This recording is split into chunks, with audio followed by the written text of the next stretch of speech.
کسی دوسرے کے لیے اپنی زبان پر مچلتے لفظوں کو صرف اللہ کی رضا کے لیے روک لینے سے دل کو بہت سکون ملتا ہے، اور بس وہ اللہ جانتا ہے کون سا شخص اس کرب سے گزر کر رات کے اندھیرے میں اس کے سامنے آنسو بہانے آیا ہے۔ وہ خدا ہی جانتا ہے کون شخص صبر اور برداشت کی تصویر بنے اس کے در پر صبر کا پھل مانگنے آیا ہے۔ وہی جانتا ہے کون سا شخص مسکان کے پیچھے کتنی انکہی چھپا کے رو رہا ہے۔ وہی اللہ جانتا ہے کس کو کب انعام دینا ہے، کب صبر کا پھل اگانا ہے۔ آپ صلی اللہ علیہ وسلم نے فرمایا، تم اللہ سے ایسی حالت میں دعا کیا کرو کہ قبولیت کا یقین رکھا کرو، اور یہ جان لو کہ اللہ غفلت سے بھرے دل کی دعا قبول نہیں کرتا۔ 4 باتیں اپنا لو، بہترین مسلمان بن جاؤ گے۔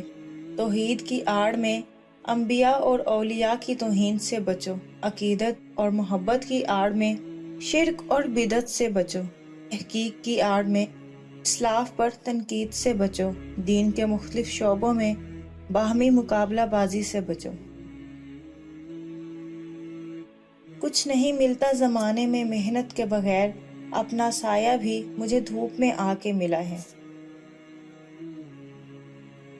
انسان کا جب وقت خراب ہوتا ہے نا، تو وہ لوگ بھی سر اٹھانے لگتے ہیں جو سر اٹھانے کے لائق ہی نہیں ہوتے۔